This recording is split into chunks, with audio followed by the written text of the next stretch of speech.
So tonight I thought that I would vlog instead of just writing on my blog, and I wanted to give a little insight on Gabby's update. I know that several people have been asking, and I've been promising that I would put an update out. We are dealing with a lot with the school right now. We're having a really hard time. Gabby, after brain surgery, since they removed the left side, they removed the temporal lobe, which means she doesn't have short-term memory. Well, it builds into long-term. She does have long-term, so once things are constantly repeated and she really works on something, she'll remember it. For instance, if she watches a movie, she can remember seeing the movie and that she liked it, but she might not remember what every character's name is. I remember when we watched Alvin and the Chipmunks, she would ask me 100 times a day what the Chipmunks' names were and which one was which, but she loved the movie. The same is continued. Since her surgery, we've put stickers on all of her drawers to remind her where her socks and her panties and her pajamas are to, point out where things are because she doesn't remember. So that's how it is with school. Well, right now, the class that she was in was really small last year after surgery. It was only like 4 students, and now it has grown a lot bigger. And it's kids with mostly behavioral issues and social issues, social skill problems, and she's just not doing well. She's not progressing. Actually, she's even regressing more than since after surgery.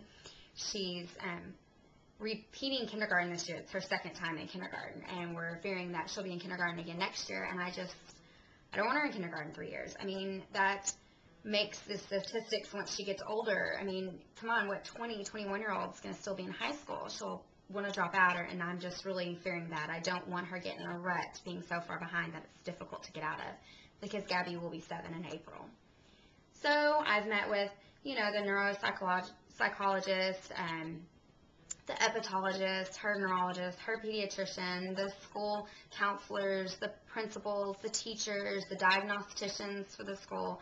We now have a big meeting scheduled on the 28th of this month, and so I'm keeping my fingers crossed. But apparently they don't have any other classes within the school district that they can move her into. Looks like this is really the only options, and her teacher doesn't think it's a good placement for her because he feels that although she was doing well, that she's just easily distracted and she needs more one-on-one. So they're suggesting homeschooling or private schooling. Private schooling funding is just really not within the budget right now, and you can apply for grants, but that goes towards next year, so I'm going to work on that, but I'm kind of concerned about this semester. I would really like to catch her up so she could be in first grade next year. So I have to do homeschooling, which isn't really easy. Homeschooling, being a single mom, me and Gabby are together every minute of every day unless she's at school. She already has doctor's appointments and therapy appointments weekly, so she's not even at school every day, all day. So for me to even get a chance to go to a grocery store or have any alone time, I have to do it while she's at school. So if I start homeschooling, we're together 24 hours a day. Gabby, I'm not married, I'm single, and Gabby doesn't go and visit a father or anything, so literally she's always with me. Which is great. I love my kids, but my stress level will be like up here. And I know that might sound selfish, but I'm thinking it might really kind of bother her being here at the house all day, every day with me too, and never getting a break away from me. And on top of that, I don't even have a clue how to teach a 7-year-old. I mean, I have homeschooled 2 high schoolers, and I have tutored algebra to several students. But 7 is completely different, and your own child, I'm sure it's got to be hard. And I know there's a lot of homeschooling mothers out there, and I admire them, and I probably will be one soon. But I'm still just kind of, I'm nervous, and I'm not ready to just decide that would be the best placement for her. She has disabilities, and I think she needs professionals. So until then, we're researching co-ops for homeschooling and just anything and everything, and if you, a reader, knows or has advice, I am completely open. Send me some links. Tell me what you think.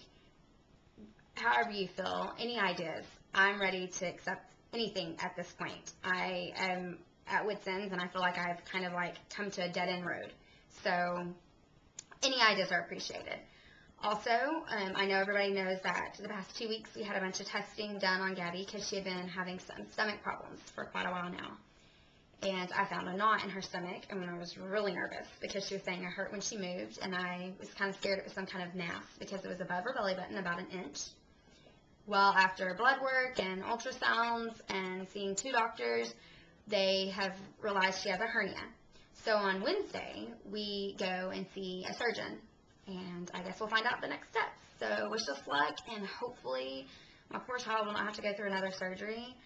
But I am trying to stay positive because at least it is only a hernia and not some kind of crazy mass or something even worse, because we all know it could be worse. So that's our update, and thanks for watching, and thanks for checking in.